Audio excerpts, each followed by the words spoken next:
Hiya, ladies and gentlemen. I've been asked by a few viewers recently about the e-bike standardized battery deal between 4 major motorcycle manufacturers that was announced back in a few weeks ago, I guess. So I thought for this motovlog I'd talk about that for a little bit.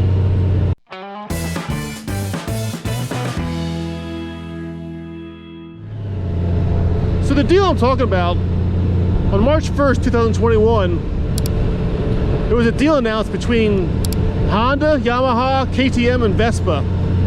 Those 4 motorcycle manufacturers, where together they're going to design and produce an e-bike standardized battery to be used on motorcycles and mopeds, scooters, that kind of thing, where they all use the same battery pack that's removable. You can unplug it and plug it back in, change it out easily, so on and so forth. I'll show some pictures up here on the screen of what the batteries look like, what they're planning to design. Also, as part of the deal, they're going to be designing battery pack stations where you can ride to and swap your battery for a fully charged one, like quickly, you know, like in a matter of a minute or two. All right, so the way this standardized battery would work would be like this. You'd have an electric motorcycle where the battery, you could unplug it and plug it in easily, like a big battery pack, like a cell, like what you see today on those rechargeable chainsaws and head trimmers, that kind of thing, but larger, more powerful.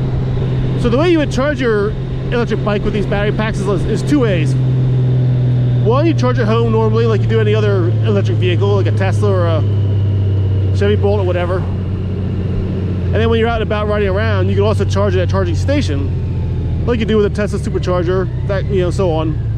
But the whole intent of the deal is to create a standardized swappable battery pack, so not only can you charge at a charging station with like a normal electric vehicle, but you can also go to one of these standardized big battery vending machines, for most part is what they're like, where you ride to it, you unplug the battery from your bike, you put your spent battery pack into the vending machine, and you get a freshly charged battery pack out to replace yours with. You plug the charge pack back in your bike, and you go on riding again. You know, it takes like a minute or so to do it, pretty quick, which sounds promising. It sounds nice, but here are my thoughts on this whole deal and my reservations about it, I guess. I have 2 main concerns with the whole e-bike standardized battery deal. Issue number 1, a battery that's designed that way would be a smaller, portable battery pack. You know, it's not built into the bike, it's built to be removed from the bike. And because of that, it's not going to be designed for performance like a built-in battery pack would be. You know, you won't have the active cooling that goes into a built-in battery pack, or it'll be a smaller pack because you won't be able to fit as much energy density. The cells will be smaller because it's got a casing around it and it's removable and stuff, so you lose battery space on a vehicle designed that way. So right at the bat, any e-bike designed with this standardized battery is not going to be a very high-performing e-bike. It'll be slower than it could be. It'll have less range than it could if you had built the battery into the bike itself.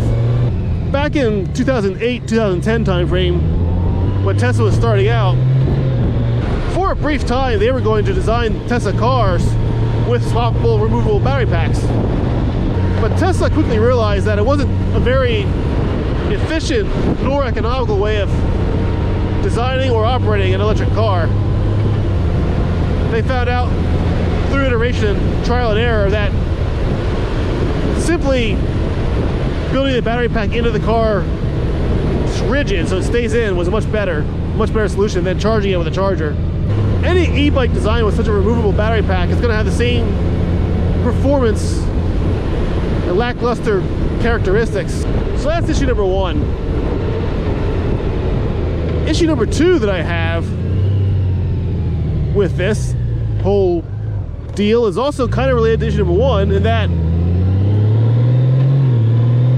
any bike designed with the range of performance limitations that a removable battery pack would have really won't be meant for people like me who ride a Goldwing, or even Harley riders, or honestly even Zero or Livewire riders for that matter.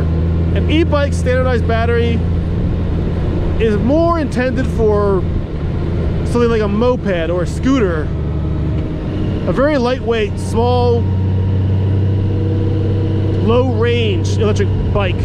It's no coincidence that Vespa is a part of this deal. Vespa's main product is mopeds and scooters, and all the other manufacturers involved in this, Honda, Yamaha, KTM, all three of them also make small motorcycles, mopeds, scooter type two-wheeled vehicles all over the world. They don't sell so much of them in the United States, but in other countries around the world they sell a lot of them. Small two-wheeled vehicles are the majority, not the minority. So from the get-go, this standardized battery deal is meant more for low range, low speed transportation in like cities and heavily populated areas.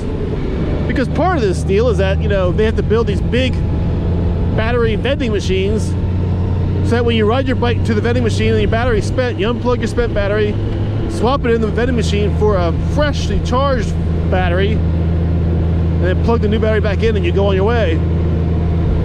That only works when there are big battery vending machines around you. So if you're on an electric Goldwing with a swappable battery pack, it's not gonna, you know, you're not gonna be riding that bike cross country or anywhere very far, because the range of the bike's gonna be pretty bad, and there won't be any battery swapping stations along your way, or at least not enough for you to get where you want to go. Probably, you know, you couldn't cross the United States with one of these bikes. They're designed this way. The lack of range and the lack of stations along your path would be the limiting factor. So while I think it's a cool deal, I think it's nice and it's a good idea, it's not really meant for someone like me. It's more meant for city commuters, people who live in the city, that kind of stuff. It's more meant for people like who live in the city and commute maybe 30 miles tops a day, maybe 50 miles tops, but very low mileage commuters. Now, down the road, who knows? As battery tech progresses, it gets better, and as we get solid state batteries with very high energy density, we might get to this place where standardized removable batteries that are swappable are energy dense enough to give you 400, 500 miles of range. That might happen eventually, but not anytime soon. That's like 10, 15 years away, probably. So this deal really isn't meant for that situation. It's more meant for the short-term city and high-density areas. And for those kind of places, this will work very well. So it's a good deal, but limited in scope. Now the announcement didn't really give any time frame for when this will come into action. If I had to guess, I'd probably say it's at least a couple years out before we see anything happen from the deal. But who knows? With how fast technology is advancing nowadays, it could be later this year for all I know. Well, those are my thoughts on the e-bike standardized battery deal between Honda, Yamaha, KTM, and Vespa. So thanks for watching. Hope you liked it. If you did, please hit the like button. If you hated it, hit the dislike button. If you have any comments or questions, leave them in the comment section down below. I'll answer them, respond to it. I'll put a link to the article about the deal in the description of this video, so if you want to read about the deal yourself, you can go read about it. Take care, ride safe. I'll see you next time. I'm going to turn the cameras off and go for an extended ride today. It's beautiful out today. The bike says it's 56 degrees, but that's wrong. It's much warmer than that.